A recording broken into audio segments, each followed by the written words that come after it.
Hello, Simone and webinar participants. Thank you for inviting me to join you today. My name is Rick Kraychuk, and I'm a quality assurance reviewer. And I worked with Simone a few months back to pilot the QA program with a number of schools. We noticed during that time that a few schools requested input on how to improve communication with parents. So Simone invited me to join you today and share some thoughts. So here goes. I'm going to give it a brief overview, and if you have questions, Simone can answer them. And if she can't, she can get back to me, and I can provide more detail, more information later. First of all, our primary function is to educate the children entrusted to us. However, it is the parents that allow us this responsibility. Once students are enrolled, parents they are flying blind. In other words, they really don't know what's going on in the schools. Therefore, communication is essential. Parents have to know, they want to know. We need to do that for them so that they can be comfortable. So some things you need to consider when talking about communication is anytime you communicate with parents, it is a win. Anytime that parents come into the building to visit you or to see you or call you or phone you, it's a win. Even if they're angry or upset, it's a win. We have to be accessible. Once we appear accessible, then parents feel comfortable about speaking with us.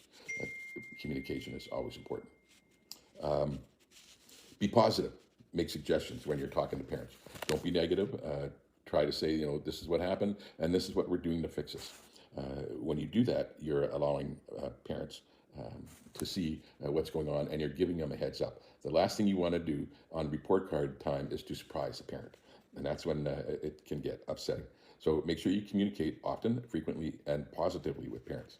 If you need to discuss an academic or behavioral concern, try to avoid doing that at the end of the week. You want to keep it fresh. You want to give parents a chance to respond. So I suggest the beginning of the week is better. And if you need to schedule an in-person conference, you can do that and get it done. Try to avoid impromptu meetings with parents. The ones that when drop off or pick up, or a parent walks into the building and wants to see you right away. Try to avoid those. Try to limit it to schedules, especially with coordinators. Coordinators are busy observing teachers, supporting them, doing follow-up meetings. Their time is scheduled. So you don't want to take time away from that valuable effort and give it to parents. You certainly want to give parents time, but let them know that if they want to talk to you, it should be scheduled. We noticed also that Simone and we noticed that schools use media effectively. Consider a few things that you might want to improve on. Toddle is a valuable tool. If you're not using it now, make sure you use it soon.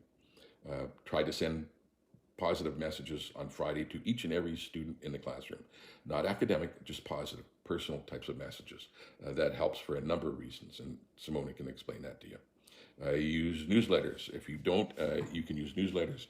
Suggestion is to have one grade level do one newsletter, prepare a newsletter once a year. And that will allow, teacher doesn't have to use too much time. They do it once, they don't have to do it 10 times a year. Get parents into the building. Student-led conferences and portfolios is a great way to get parents into the building and is a useful tool for sharing educational opportunity. As a staff, explore other ways to get parents in. Parent readers at the end of the day, they can read their child's favorite story, and the child, when their parents walks in, is always their shoulders, they stand a little bit taller. They're proud when their parents come in. Talk about their occupations. You can get grocers to come in, pharmacy people, fire, police, etc. You might want to consider a parent council. Parents can help, with planning events and other things. So remember that when speaking with parents, you're the experts. When parents initiate contact, they have a concern and are relying on you to explain and satisfy that concern. Establish communication. It's important, and not just important, it's essential. Thanks for letting me be part of this. Bye now.